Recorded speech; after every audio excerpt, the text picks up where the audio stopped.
and wide. Today we have a guest. He's from LA. He loves family and friends. He's passionate about football, and most importantly, he's a big fan of God and also a follower of God. We want to welcome Alonzo Davis, also known as LJ, to the podcast. Hi, LJ. What's up, Pages? I appreciate you for having me here today. I'm so glad you came. How are you today? Doing good. How about yourself? I'm doing good. What is something that you've done today that made you excited? I went to church this morning. Okay. It was fun. How nice was message. church? Great message. Yeah. Great people. Okay. Went to the well, shouting out people like it's not my church yet, not my church home yet. Still just new to Utah, but the well's a good church. It was a Okay. good church, good service. What Great was people. something that you actually learned today that inspired you? I don't know if a lot of people know about the letters from Paul and Corinthians, and we were going 1 Corinthians, the last chapter of that book, and he was just telling us how we need to be ready and we need to be focused on God so that we're not so swimming around thinking that something's going to happen wrong when God has us in the end the whole time. So I love a that. good message today. I love that because that's actually something we're going to dive in to the podcast today. So that's a good one. A good way to start us. Okay. Good job, LJ. There we go. Okay. Growing up as a child with godly parents and going to church, I was taught that God is like the omnipotent, the Prince of Peace, the King of Kings. Others call him nature, the universe, the source of life, healer, and the beginning and the end. So I want to ask you, who is God to you? Who's God to me? God, Alpha, Omega, beginning and end, just like you said. Yeah. Best friend, Okay. my father, my role model, best friend. He's my everything. When you call God your best friend, why do you see him as your best friend? Because a lot of people, I feel like, especially in the older days, always thought of God as this sacred being, which he is. But he's also not too far away from us to where we have to talk to him like he's not with us. And to me, when I'm able to pray or just talk to God about who he is to me, Yeah. I'm not like, oh, your majesty, even though he is. Yeah. Nobody want to be talked to like that, especially if you're having a relationship with somebody. Yeah. Thinking of you dating somebody. You're not going to call your boyfriend, oh, you are the greatest I ever had. Like, even though you like to, Yeah. you call him by their name. So And like, he calls us by our name. Why can't we call him by his name? So it makes me feel like we have this personal connection.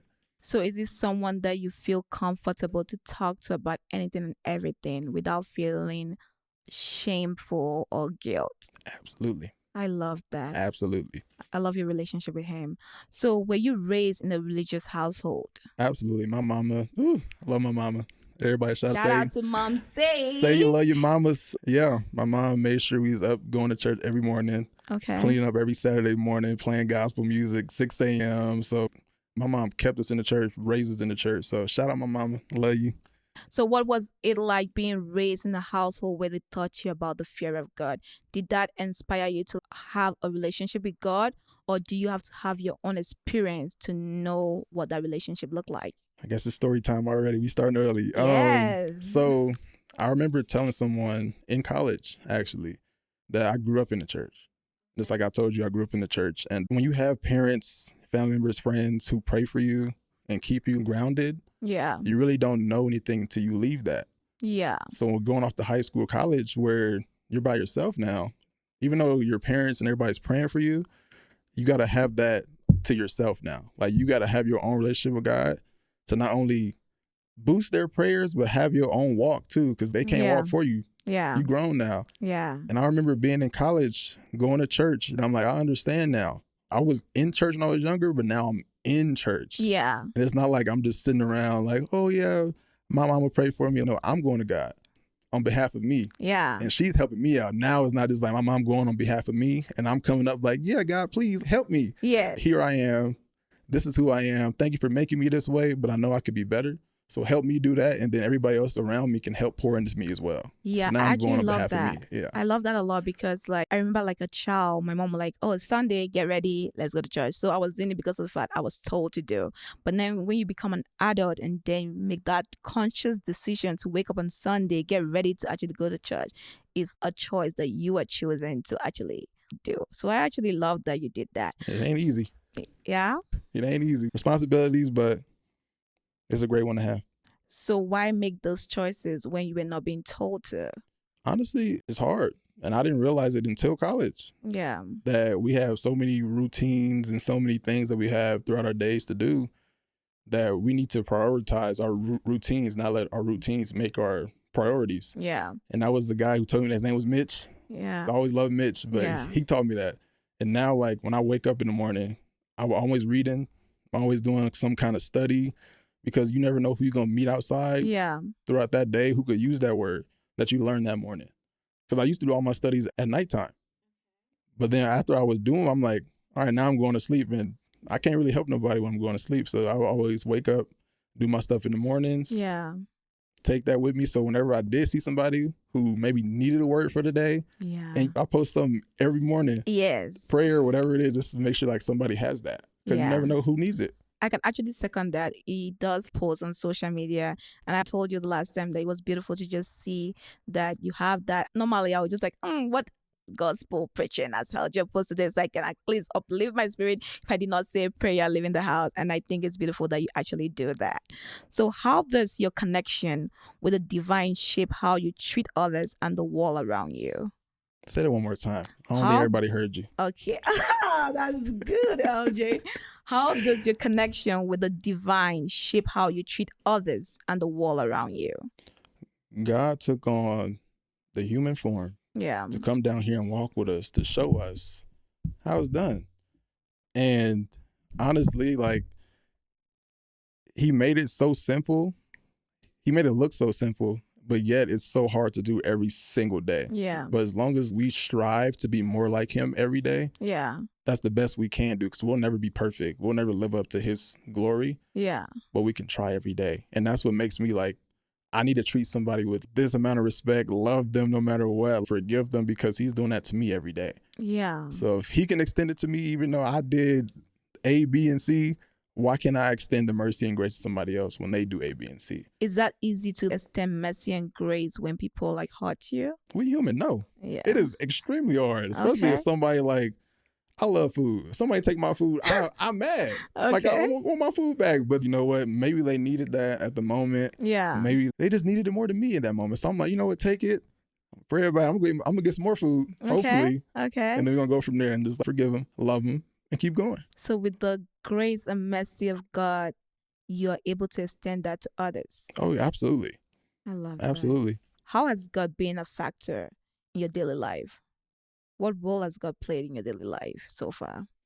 I go through God about everything, Yeah. whether it's what to wear on the day, where I'm going, who I should talk to.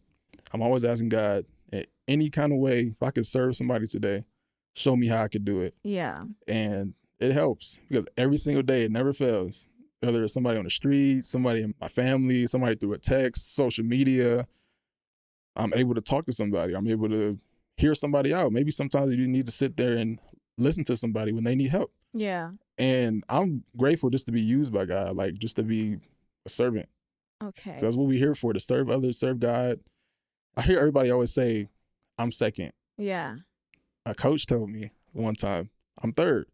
And I was like, what do you mean I'm third? Why? Yeah. You serve God, you serve others, Yeah. and you third. Yeah. So I'm like, oh, I guess I'm third then. I Yeah. thought it was second at first, but it's okay being third. It's fun. I love being third just because I feel like I get a bigger heart and a bigger feeling of love when I'm able to see somebody else Yeah. fulfilled. Mm. And I love it. So that's what God I plays a really- role for me every single day when I wake up. I'm like, what can I do to help somebody today? So what experience have you had in your life that you feel like you've seen and experienced God's grace towards you? I really want us to go there. I want you to share some experience that you have gone through that's made you feel like I have seen God hand in my life and I believe that there is a God. Yeah. Okay. Oh, we getting deep. All right. Yeah. So let me put the mic up. I would say college. Okay. Honestly, all through college, people who know my story already, thank you for listening. But I was supposed to go to University of Arizona out of high school.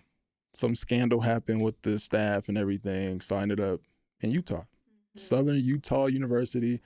And I thought I was gonna be the man. Yeah. I got up there and they put that red shirt on me and said, sit the bench. I said, oh my gosh, like, is this real? This little bitty school? And from there, every year I learned and I grew.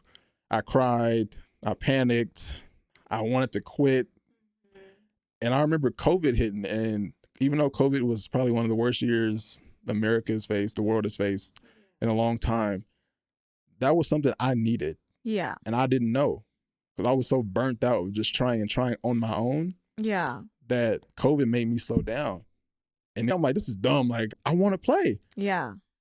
And during COVID, all I did was get closer and closer to God because we were isolated.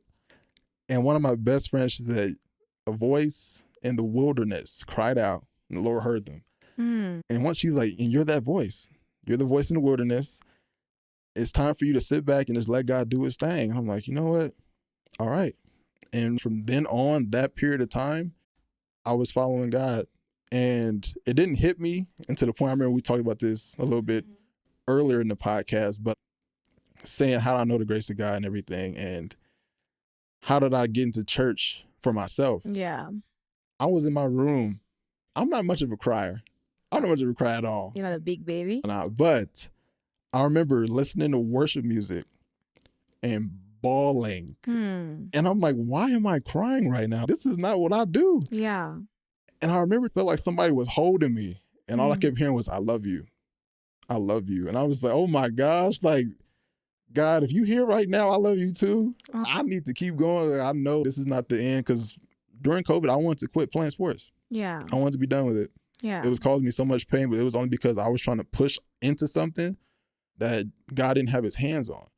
I was trying to make stuff happen on my own and not trusting God. And the fact that he took me and said, I love you, now let's keep going. Right after that COVID year, my life blew up in the most extraordinary ways, good and bad. And I loved every single aspect and like phase of it, because it's making me who I am. It's shaping me every day. And like, my life ain't done being shaped yet. So I'm just like, I know there's so much more. Yeah. But it's so much that's happened already. I'm just like, God, you've been here for me every step of the way. So going through a trying time like that, what did you learn about yourself and your relationship with God? I learned that I need to stop trying to control every single aspect of my life. Yeah. Because I was always trying to help others, but then when it came to me, I couldn't follow my own advice. So it would cause me to just push into things that shouldn't have been pushed into, because I had no business being there or doing this or doing that. And then it made me hold up more than what I could hold on my own. Yeah. And I was one to never ask for help. I was one to be stubborn and be like, I got it. And knowing I did not have it at all. And God sat there and said, here, put them in my hands. And once I start doing that, I start going. Yeah. Because I'm like, God, you've been here this whole time, and I'm just holding everything like this, not trying to let something go. And you standing there like, whenever you want to give them to me, I'll be here. So give them to me. I'm like, I'm going to keep this for me just because I think I can handle it, and I could not. So now I'm like, God, whatever it is heavy, take it. I don't want it, because I know with you, I can go way further than trying to go on my own.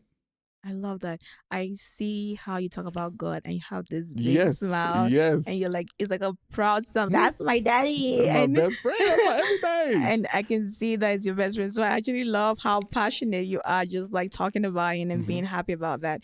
And even on your social media, it's very clear that you talk about him. You're proud of him. As a football player, like footballers, they have this negative connotation.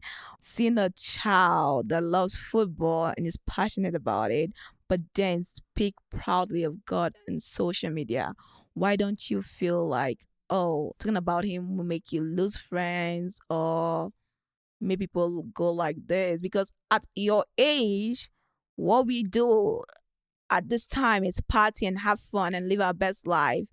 But you can still do that and still say, I love God. Why don't you feel ashamed to talk proudly about God? I could never feel ashamed. Okay. He made each and every one of us uniquely and in his image. Why would I be ashamed of who created me? Because when it's all said and done, we all gonna die. Yeah. All the parties gonna get boring. Facts. They're already boring. Fact. No, I'm gonna shout out the one who created me and the one who's been here with me and who's gonna be here with me through it all. And then once it's said and done, when I'm dead, Yeah. then I'm going to heaven and we're going to keep partying. That's the real party I'm trying to get to. Forget all this stuff here. Slow down. Oh, sorry. Not yet. Don't die yet, please. No, I ain't trying to die yet. God, please don't take me yet. I'm not trying to cry. Okay. Okay. Do you think, okay, people believe that spirituality and religion can be hard to tell apart, okay?